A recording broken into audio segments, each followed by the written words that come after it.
तर एका भेटीमुळे राष्ट्रवादीतल्या गटातटाचं राजकारण पुन्हा एकदा चव्हाट्यावर आलंय। बिहारमधले नवनिर्वाचित आमदार आणि राजकीय रणनीतिकार प्रशांत किशोर यांनी उपमुख्यमंत्री सुनेत्रा पवारांची काल भेट घेतली।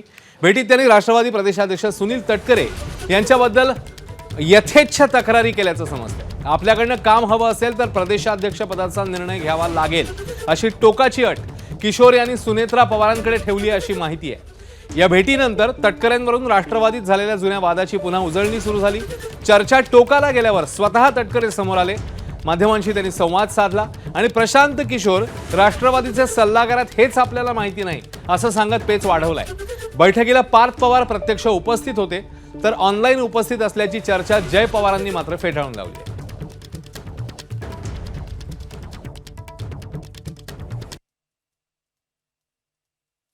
आठ वेळा महाराष्ट्र उलटापालटा केलाय। महाराष्ट्राचा कानाकोपरा अगदी तालुक्याच्या नंतर कुठला तालुका तो चांद्यापासून माथ्यापर्यंत मी सांगू शकतो। त्यामुळे मला त्याची काही चिंता असण्याचं काही कारण नाही। एक भाग आहे, आता ते रणनीतिकार जे आहेत त्यांचं एक वेगळं त्याने एक वैशिष्ट्य जपलेलं आहे, पण मला ज्ञात नाही की ते आज आमच्या पक्षासाठी काय काम करतात की काय। स्वाभाविकपणाने बहिणींची अध्यक्ष म्हणून त्यांची भेट जरूर त्या ठिकाणी झाली। एक दीड महिन्यापूर्वी आमची एकत्रितपणाने त्याला भेट झालेली होती, पण that was a courtesy call. लोकसभेच्या निवडणुकीमध्ये आम्हालाही दारुण अपयश आलं आणि एनडीएला महाराष्ट्रामध्ये सुद्धा कमी जागा मिळाल्या। त्यावेळेला दादांच्या समेत पूर्ण महाराष्ट्र आम्ही फिरलो। म्हणजे डिझाईन बॉक्सने काय केलेली एक थीम असेल ती असेल, पण फिरलो नसतो तर नुसत्या थीमवरती यश नाही मिळत किंवा सल्ल्यावरती यश मिळत नाही। त्याच्यासाठी जनमानसापर्यंत पोहोचवण्याची क्षमता असावी लागते, तिथपर्यंत तुम्हाला कष्ट घेण्याची तयारी दाखवायला लागत असते। त्या राहिलेल्या दीड महिन्यात दादांच्या समवेत दादांनीच एकेका दिवसात आम्ही 3-3 मतदारसंघ पुरे करत होतो। थिअरीपेक्षा प्रॅक्टिकलवरती महत्त्व देणारे आम्ही सगळेजण आहोत। काय काय कुठं कसं काय अर्थ काढताय मला काय कळलंच नाही। कुठले 2 गट काय तुमच्याच आता कसं आहे तुमचं सूत्र कोण मला माहीत नाही। ते पडलेलं सूत्र आहे का निवडून आलेलं सूत्र ते पण मला माहीत नाही। एक पण मला माझा राजकीय गोत्र माहिती आहे। तर किशोर यांनी नेमकी काय तक्रार केली आहे जाणून घेऊया। तटकरे आपल्या सूचनांची अंमलबजावणी करत नाहीत। प्रदेशाध्यक्षांचं सहकार्य नसेल तर काम करणं अवघड आहे। प्रदेशाध्यक्षांबाबत लवकरात लवकर निर्णय घ्यावा असं किशोर यांनी म्हटल्याचं समजतंय।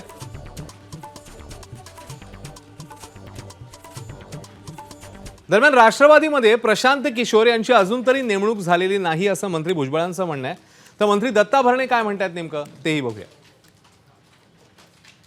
किशोर यांची नियुक्ती झालेली आहे। त्यांनी एक सल्ला दिलेला आहे की जर आगामी काळात निवडणुका लढायच्या असतील तर प्रदेशाध्यक्ष पद जे आहे त्याचा विचार करणं गरजेचं आहे किंवा बदलायला हवं आहे असं त्यांनी म्हटलं। नाही, या बाबतीमध्ये मला आपल्याकडूनच समजतंय, असं कधी ते म्हटलेलं नाहीत किंवा कुठं झाले हे केलेलं नाही किंवा माझ्या ऐकण्यामध्ये ते कुठं ऐकण्यात किंवा कुठं चर्चा झालेली नाही आहे। असं कुठं त्यांनी असा कुठलाही सल्ला दिलेला नाही आहे। प्रशांत किशोरांमुळे भाजप राष्ट्रवादीमध्ये आता सध्या बेबनाव सुरू आहे। मला काय तसं वाटत नाही, कारण ते म्हणजे प्रशांत किशोर यांनी अनेक राज्यांमध्ये जे आहे वेगवेगळ्या पक्षाच्या प्रचाराचं किंवा त्यांना सल्ला देण्याचं काम केलं। पण राष्ट्रवादीमध्ये काय अजून त्यांची नेमणूक झाली आहे असं मला वाटत नाही। तर प्रशांत किशोर यांनी सुनेत्रा पवारांची भेट घेतल्यावरून भाजपमध्येही नाराजी अशी चर्चा आहे। राष्ट्रवादीने कुणाला सल्लागार नेमलाय आपल्याला कळवलेलं नाही अशी प्रतिक्रिया मुख्यमंत्री फडणवीसांनी दिली। पहिल्यांदा तर त्यांनी कोणाला नेमलं हे देखील आम्हाला माहिती नाही। आम्हाला अधिकृतपणे त्यांनी कोणाला सल्लागार नेमलाय हे आम्हाला त्यांनी कळवलेलं नाही। त्यामुळे या संदर्भात त्यांच्याशी चर्चा केल्यावरच मी या संदर्भात बोलेन।